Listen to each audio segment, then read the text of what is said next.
Welcome to Karma Chronicles. Please like the video and subscribe. Let's begin. I knew I didn't belong there the second I stepped into the reception hall. Everything screamed power, custom-tailored suits, champagne flutes with real gold rims, and a string quartet that played like they were being graded. I didn't even have a seat. My father told me, "You'll be present for backup. Stay visible but silent. Backup." That's what he called dragging me to an international preservation gala like a stray file folder. My name is Renee Parker. I'm 32. I live in Arlington, Virginia, and I work as an assistant archivist at the National Museum of American History. The gala was his show, George Parker, head of International Historical Partnerships. He'd arranged every detail, curated every guest list, and made sure his name was printed on every damn plaque. I was there because I could be trusted not to speak. Quick note, before listening, share which city or country you're watching from. The evening was a blur of networking and handshakes. I stood near a marble column, nursing flat wine and counting the exits. Then came the keynote. A Chinese delegate stepped up. Older man, sharp suit, walked like someone used to being ignored until he spoke. I expected Mandarin or English, but when he opened his mouth, it hit me like a punch to the ribs. It was Wenshan dialect from southwestern China, a vanishing language spoken by fewer than 2,000 people. I'd spent 3 years studying it during a field grant almost a decade ago, living in Yunnan villages, recording oral traditions before they disappeared. No one else at that gala could have recognized it. I almost didn't believe my ears. The museum's translator blinked hard, then froze.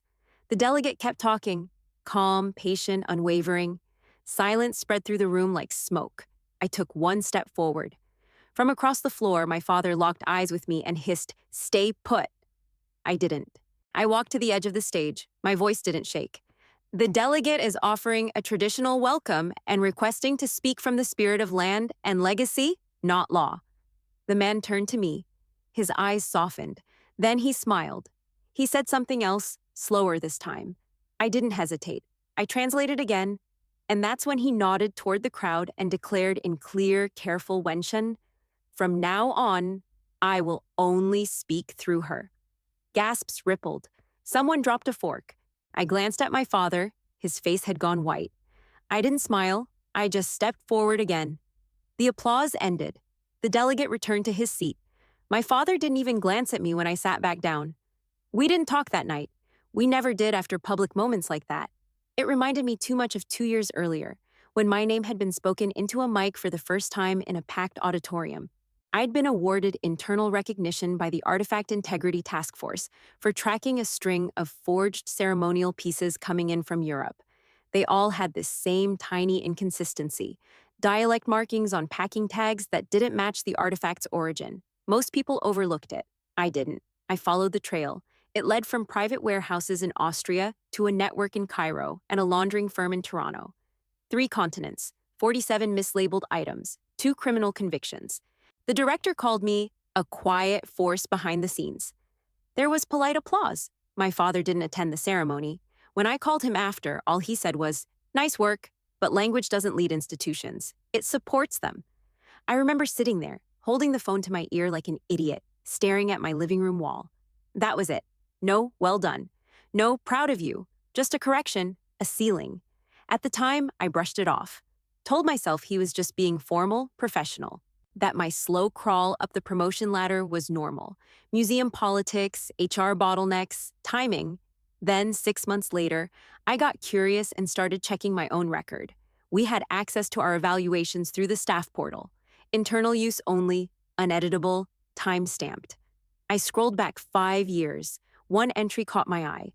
"Excellent analytical skill but lacks exhibition leadership presence."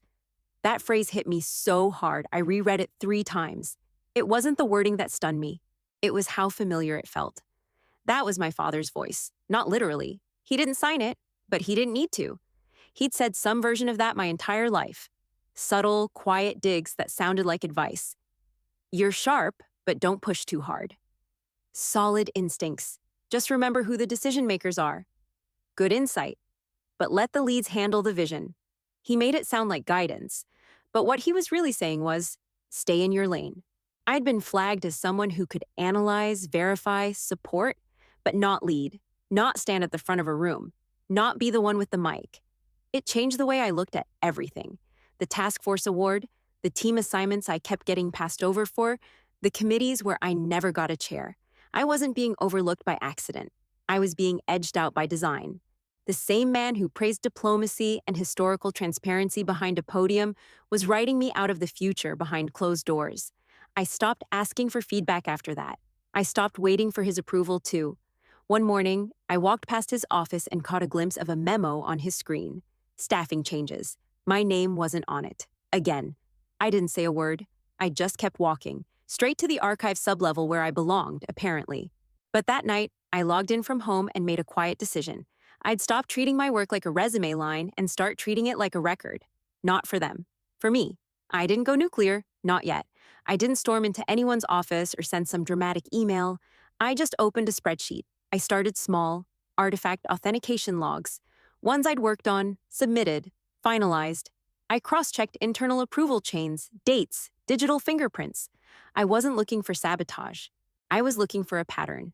I found 3 reports that never saw the light of day. All of them had passed technical authentication.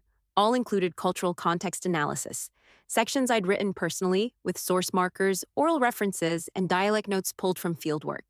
Each one had been tagged by George Parker's department as non-essential to final directive. That phrase again, I knew what it meant. It was code for, this is good work, but it doesn't fit the story we want to tell. One report traced a ceremonial drum back to a small island community off the coast of Malaysia. The provenance was correct, but my analysis flagged that it had been intentionally altered for resale to appear more tribal. That detail got stripped before the item went on display. The second was a set of woven tapestries, supposedly from northern Morocco. I found pattern mismatches and phrasing on the tags that suggested a French-speaking tourist vendor had assembled them from multiple sources. Again, removed from the system after review. The third was an Indonesian shadow puppet I flagged as a forgery based on script stylings that didn't exist before the 1990s. No response, no correction issued. The file was marked archived, no action needed. I checked the metadata. All 3 were flagged within the same 2-week window, all reviewed by the same mid-level staffer who happened to report directly to my father. That's when it clicked. This wasn't sloppiness. It wasn't overworked staff or slow approvals. This was curation by omission. If it didn't serve the polished narrative the institution wanted, it got quietly shelved. And if the person who raised the red flag was too sharp, too persistent, or, God forbid, too related to George Parker, the flag just disappeared. I started backing up everything, quietly, every report, every revision history, every audit trail with my name on it. I had a thumb drive for the safe stuff and a secure folder for the things I didn't want on museum servers anymore.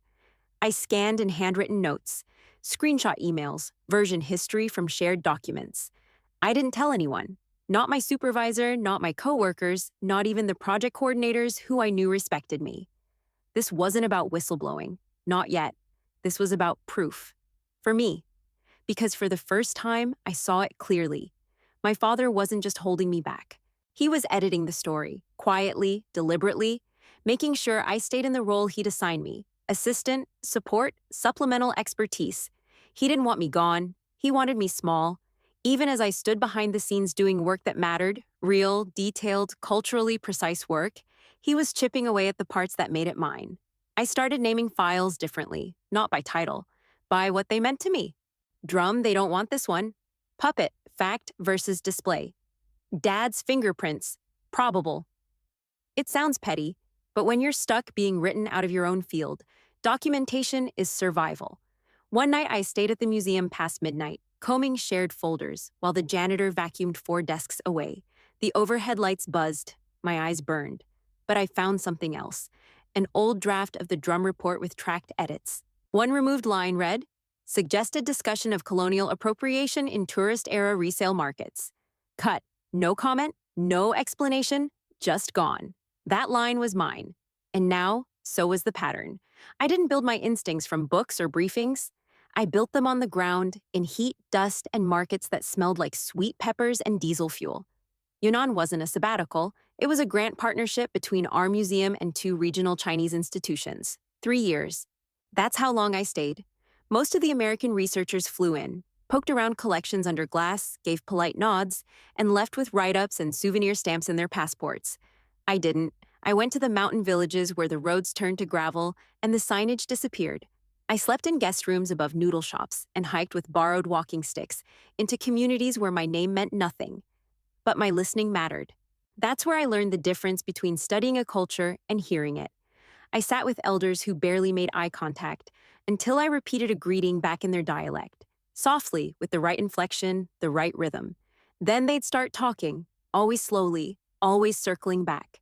Sometimes they didn't speak directly at all.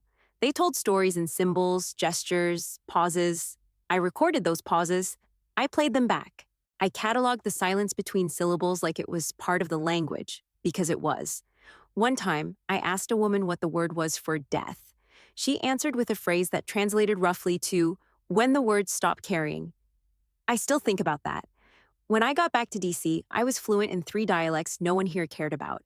I had notebooks full of unwritten grammar structures, oral history archives, annotated tapes, and no platform to use them.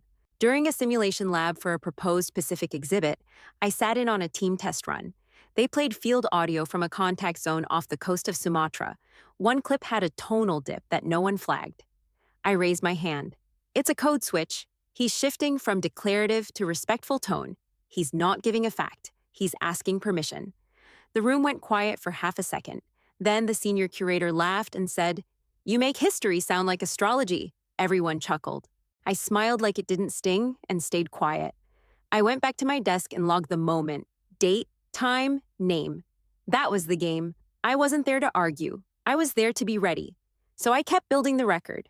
Not of my complaints, of my contributions, the overlooked ones, the deleted ones, the ones they didn't see coming until it was too late. Because when you're trained to listen for the meaning between words, you hear more than what's spoken. You hear what's missing. And I was done pretending I didn't. 3 days before the gala, the memo hit my inbox.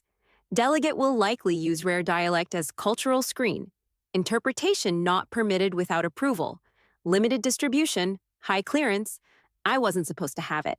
But my name was on the CC line, tucked in there like a typo someone forgot to catch. I stared at the subject line for a long second, heart knocking against my ribs. That dialect? Rare didn't cover it. I'd heard it before. 20 hours of field audio in Yunnan, 5 hours sitting cross-legged beside a market vendor who'd taught me how to tell a prayer from a proverb by the way it landed on breath. No one else on staff knew it. Hell, most of them didn't even know it existed. And still, they were already shutting the door. An hour later, the follow-up email came. Renee Parker will attend in observational capacity only. No interpretation permitted. Signed, George Parker. He knew. He knew damn well what I could do, and he made sure it wouldn't matter. It wasn't about caution. It wasn't about protocol. It was about control. I didn't reply. I didn't call. I didn't march into his office or forward the email to HR. I just stared at that stupid little line. Observational capacity only, until the screen blurred. Then I got to work. Every night, after hours, I closed the door to my apartment and played old recordings from Yunnan. I whispered translations to myself until they sounded like second nature again. I practiced the rhythm of the dialect until it clicked back into my bones. I pulled up news clippings and delegation bios, trying to guess what the delegate might say, where he might start. I wasn't planning to speak. I wasn't planning anything, but I wasn't going to freeze if the room broke open, and I knew it might, because people don't use dying dialects at high-level galas for no reason. They do it to make a point. They do it to test who's listening. And my father's answer, his official answer, was not her. He didn't tell me directly, of course not. That would have meant acknowledging what I was capable of. Instead, he hid behind policy. He always did. He once told me in passing, "You need to stop letting obscure languages define your work." As if history only counted when it was printed in English and framed behind glass. As if memory stopped mattering when fewer than 1,000 people could repeat it. That week, I didn't sleep much, but I didn't crack either. I walked into the museum every day like nothing had changed, smiled when people asked if I was excited for the gala, told them I was just there to support. But at night, I rehearsed like I had a mic waiting. I wasn't chasing a moment, but I'd be ready when it found me. I arrived 15 minutes early. Black dress, hair pinned back, no badge, no role listed on the printed program. Just support staff. Archival. They stationed me by the tech table near the back catering line, wedged between a folding partition and a blown-up timeline of global cultural partnerships. far enough from the main floor that I could smell the shrimp skewers, but not hear the string quartet clearly. Typical. The room filled slow. Museum executives in tailored suits, cultural reps from a dozen countries. I kept my head down, eyes moving, cataloging faces, posture, attention. When the Chinese delegation entered, the air shifted. Mr. Han walked in with 2 aides, flanked by security and some younger museum reps pretending not to be nervous. He wore a gray suit with no tie, posture relaxed but deliberate, like nothing surprised him anymore. He scanned the room, calm, controlled. Then his eyes met mine. Just for a second. He didn't smile, just nodded. One of his aides, mid-30s, dark hair, sharp expression, passed close as they moved toward their seats. Quiet voice, low enough I almost missed it. Not everyone forgets their first language. I didn't respond, didn't blink, just stood there like I hadn't heard. But I had. The opening remarks dragged, more back-patting than substance, some minor exhibit award. Someone quoted Jefferson, someone else mispronounced Zhou Dynasty. Then the MC introduced Mr. Han. Silence spread as he stepped to the podium. No translator beside him, just a folded paper in his hand. He looked at the crowd, then at the banner behind him. Global Heritage, Shared Stewardship. And then he began. Not in Mandarin, not in English. Wenshen. I heard it immediately.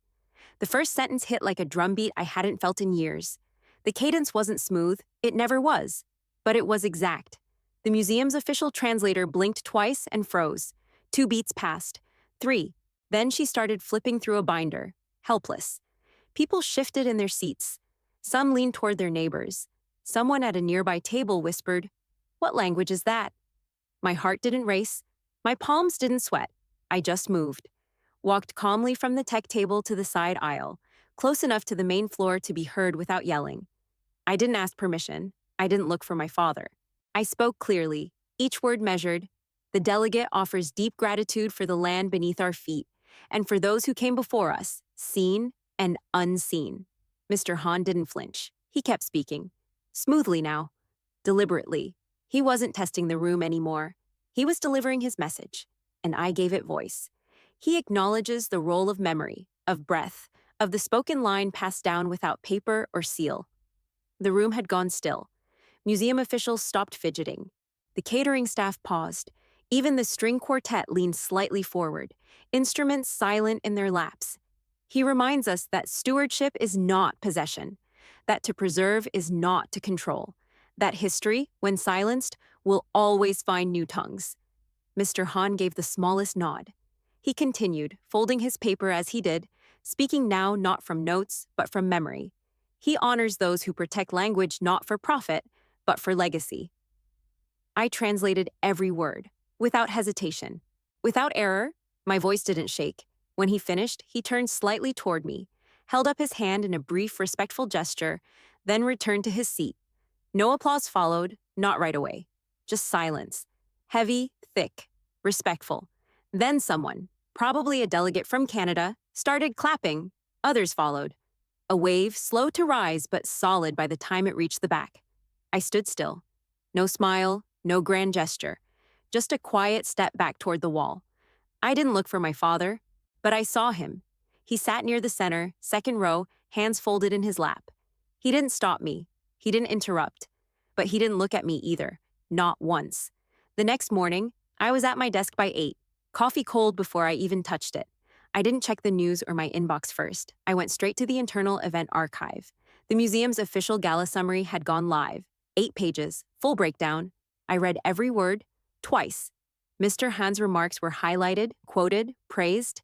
The MC was thanked. The pianist who played 3 instrumental covers of Coldplay was named. So was the stage crew lead and the hospitality coordinator. And the translator? There wasn't one. No mention, no footnote, no supporting interpreter, no unlisted staff contribution. Nothing. I scrolled back up and checked the release logs. They were time-stamped and digitally signed. Final sign-off, George Parker. I didn't blink, didn't move. I just sat there, watching my own absence like it was a second death. He hadn't just ignored what I did, he erased it, deliberate, surgical, like it never happened. I closed the browser, unlocked my external drive, and opened the folder I'd labeled Context Retained. Inside was everything.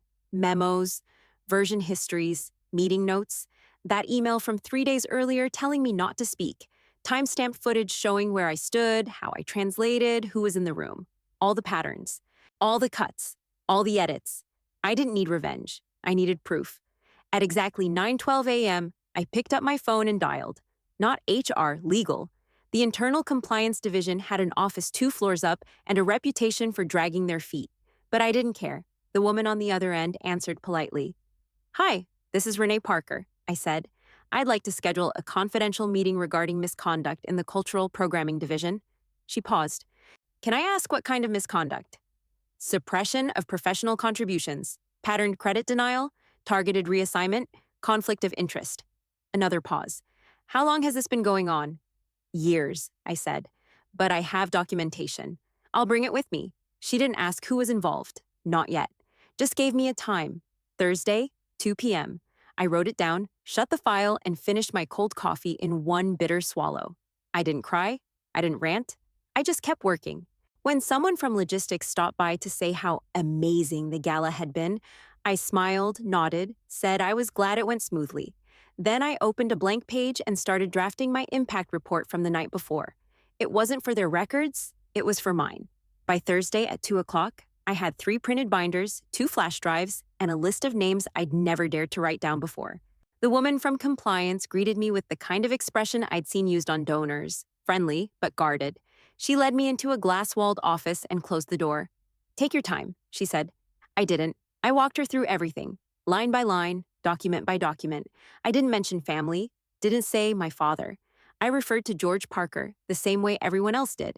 Department head, international historical partnerships. It wasn't personal, it was procedural, factual, clean. She took notes, asked for clarification twice, then said, "We'll review this and follow up. You may be contacted again." That was it. No emotion, no promises, just process. But 5 days later, I got an email. Subject line, "Ethics filing follow-up content. Your submission has triggered a formal internal review. You are not required to take further action at this time." I almost deleted it, but instead I saved it under a new folder. Investigation active. I told no one. But someone must have noticed something, because 2 days later, a former exhibit lead I'd barely spoken to in years sent me a message. "Did you file?"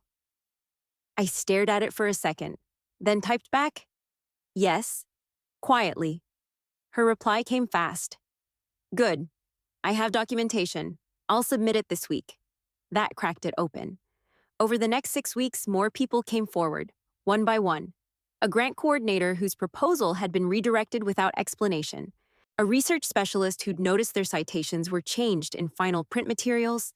A retired associate curator who said, flat out, "George blocked my entire Pacific Textiles campaign after I refused to cut a tribal backstory."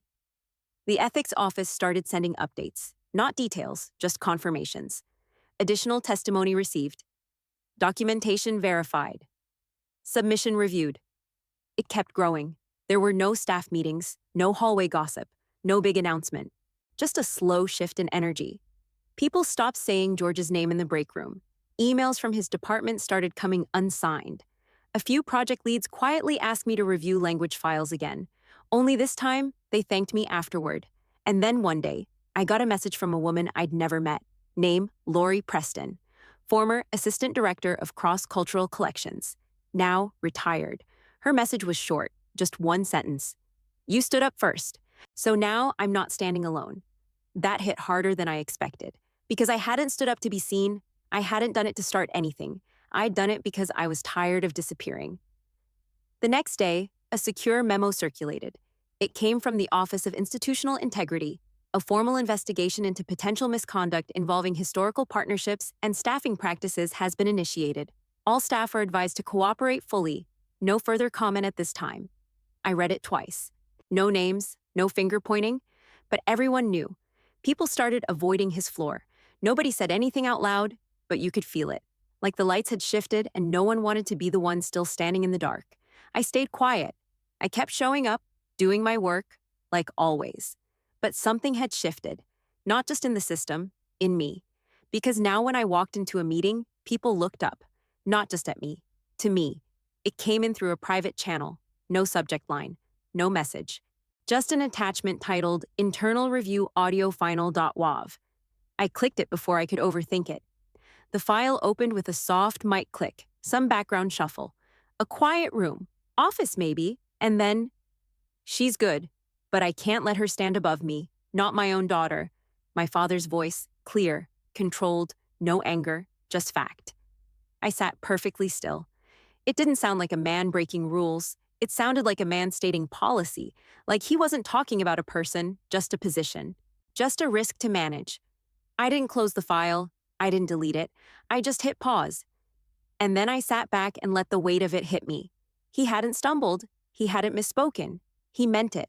He knew exactly what he was doing, who he was doing it to, and he'd done it anyway. Because the idea of me standing in a room where he wasn't the tallest figure was too much. There wasn't some big fallout, no press release, no HR scandal. The next morning, a system alert flagged new admin updates in the internal directory. I checked. George Parker, retirement filed, effective immediately. No speech, no farewell lunch, no mass email about new chapters or grateful transitions. Just gone. I wasn't invited to the debrief. I didn't ask, but I heard from someone on the executive floor that he walked in, signed every exit document without a word, and walked out the same way. Silent, polished, controlled to the very end.